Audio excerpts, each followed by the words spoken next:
Hey, it's Joe B with the Mach 1, and this one's going to be about welding aluminum. I've got some stuff to show you. Now, on the Mustangs, sometimes on 68, I don't think the 69s had them. There were a couple of rocker pieces, maybe for 60, shoot, I don't want to be wrong, 66, 67, they had rocker molding down here. That is exactly like mine, except the pieces were smaller. Smaller down here. I don't think they had anything on the door. It was just a little rocker piece. They're aluminum. Okay. Now my pieces, for the 1970 only, lucky me, were these. These go on the front fender, and they say Mach 1. They look really nice. This is the one for the passenger side. And I picked them up because they were a good deal, because they were missing the studs. See?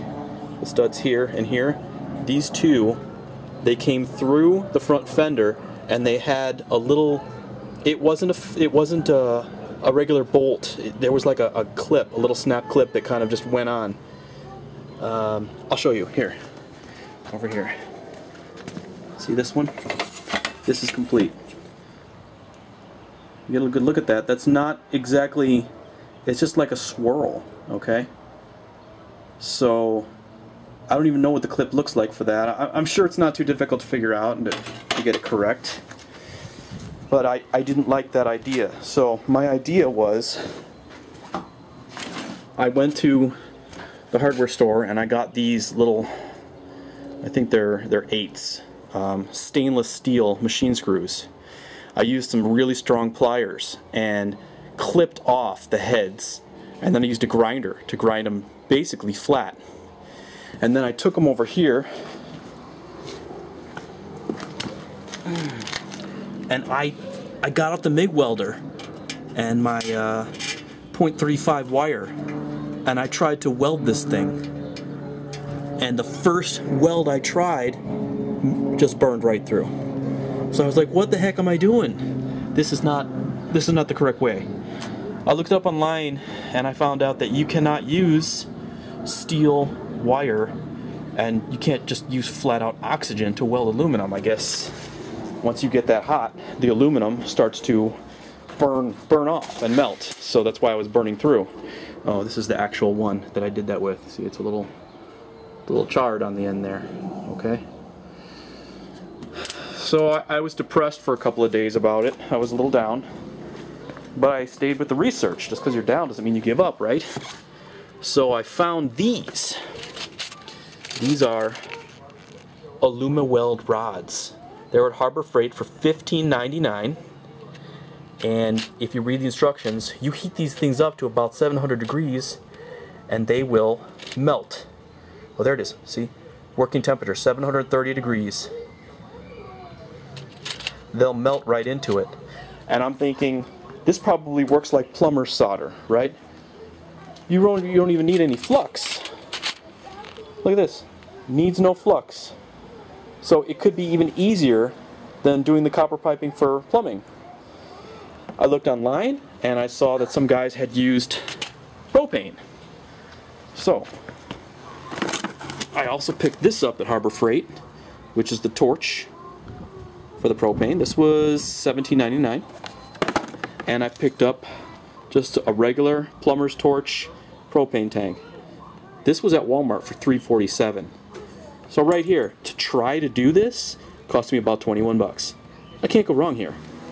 Not when a kit to do the aluminum welding was about $200. So $15.99, $21, I'm going to try it. I've got two jobs to do. One, I'm going to try the Alumiweld rods to link up with that stainless bolt screw piece. See if I can get those studs on. And two, you're not going to believe this, but this is the front driver's side fender end cap. This has obviously a crack here. You see this bad dude?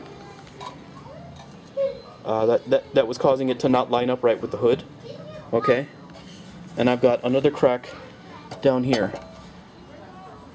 So I used this really nice clamp that I got at Harbor Freight to hold it in place because it was moving about 1 millimeter out of place. And now that it's held in place, I'm going to try the Alumirods to see if I can fill this. I know it's a larger gap. I'll probably put a block behind it, something that could take the temp, maybe even a piece of stone, I don't know. But I have to try this because a replacement fender end cap is 350 bucks. So if I can fix this problem for, what, $36, I'm going to try it. To be continued, guys, with the aluminum welding here. This is Joe B with the Mach 1, and I will report back as soon as I figure out whether this worked.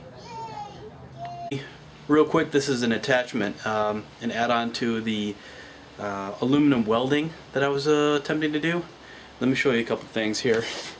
I had two projects. The first one, gosh, this is kind of embarrassing, guys, but it always takes practice, okay? I used these rods, these aluminum rods, and the propane torch, similar to like a plumber doing the solder. And here's the first job, right here. As you can see, I only got it into most of the weld that was required. It looks a little goofy up here, but it's still solid, okay? I may attempt again to get this into that small area right there, just to completely fill it in. But the point is that I got it here, just to the left of it. So it's sealed, it's not going to crack anymore. I can also probably drop some more right here, try and fill it in. But the point is that it's structurally sound at this point. So I could do nothing more than just a light skim of Bondo to clean it up, and it'll still be complete and okay. But I probably will put a little bit more on here, just to be sure. I still have yet to even attempt this top crack here, but that's coming next. The other one was a similar level of success. I'll show you how things had gone there. As you know, I was working on the two studs, the top and the bottom. The bottom, the problem is this metal is so thin that when I was heating the environment metal, it started to warp a little bit and I chipped off some right here. However, the weld was really strong, almost too strong, in that when I pushed in that stud, it started to bump out here. And yeah, I lost a little piece here. There's a little tooth taken out. So I'll either throw a little bit on there and then grind it, or I'll probably fill it in with Bondo. It'll be clean either way, and it'll require a little Bondo either way. The top stud I had gotten a little better at, and I even drilled a small hole first. I pre-drilled it. I dropped it in with the aluminum, and I was heating the environment, and I pressed a little too hard with the stud, and I kind of poked through here. But I ground it down, and it's really clean. I'll probably just use this stick, and I'll heat it up a little bit and drop it in. But I wanted to show you guys this process, if I could even pull this off. I don't want to burn the camera or anything, but if I could set it, is there a position where I can set it that you can actually get a decent look at how this is going to go? Hold on. Perhaps a 2x4 is what we need. The handy quality multi-function 2x4 tool, right? Let's see if that's got a decent look at the weld. Alright, let's prop it up a little bit. I don't want the camera to be too close to the flame, but I want you to be able to see it. Hopefully that'll be enough to do the trick. So, I'm going to use the burner, I'm going to use these little needle nose pliers, and I'm going to use this aluminum rod, and I'm just going to set a little bit in there, just enough to fill it, and then I'll grind it. So here we go. Light. Get that flame on there. Hopefully I don't burn my hand. That would not be cool. And I'm just going to start setting the rod into the spot I want it.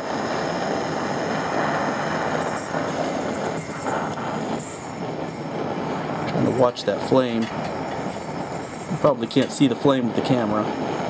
There it goes. Alright, it's melting. It's melting. There it goes. Melting right in. Now the aluminum is melting so much that I can't use the rod anymore to help it. So I will use these stainless steel needle nose pliers. I just need to get it in there and get it solid. I don't want the environment metal to burn. Just enough for it to get filled.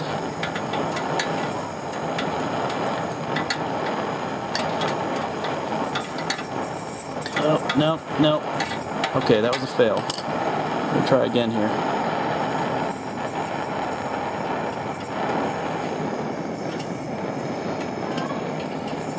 Looks like I got a little something on the metal, and that's heating up.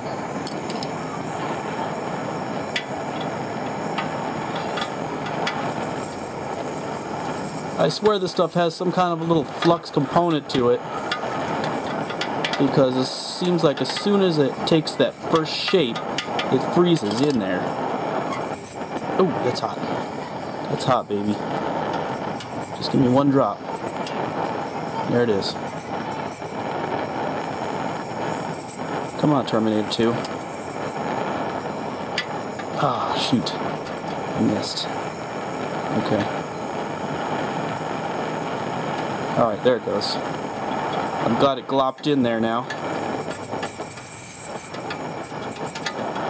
Nope. Alright, here's what's happening. The metal of the rod is heating before the environment metal. Now I don't want the environment metal to melt too much, because if this thing loses shape, I'm going to have a real hard time getting this panel back into shape. Let me try this one more time. I really don't even need to do this. I could fill this in with Bondo and be done. I'm being a little bit of a perfectionist here. I'm going to pop up the heat a little bit.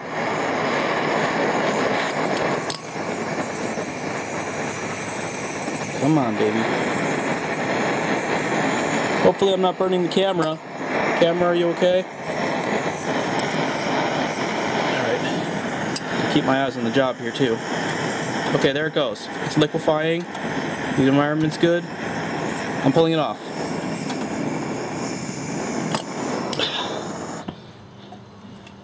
Now you may not have seen the complete job, but toward the end there, the surrounding metal was starting to score as I was moving these pliers. That was the danger point right there.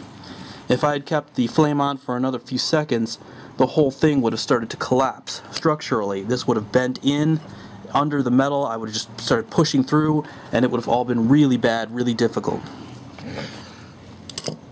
So let's get a real close look here. I know it looks kind of crummy. This is really only my second attempt at it, but it is solid. All I've got to do is use the grinder now, grind it down smooth, and put just a very light coat of Bondo on there. I just hate to use that word. It's almost like a bad word, but really, the Bondo I can then use like a 60 grit or a 120 grit. Just clean it up real harsh. I don't even need to use like a 400, but I'll probably just use a very light 400, especially when I'm going over this part right over here. And that should get it clean. Remember, these are just rocker panel moldings. They're going to be down at the bottom of the car, so they only need to look nice from 5-10 feet away. I've seen a lot of restored ones that don't even look this nice, or at least as nice as these will. So that's the progress with the aluminum welding. The torch is hot. This is Joe B with the Mach 1 on a Sunday, and I'm feeling pretty good about it. I'll see you later.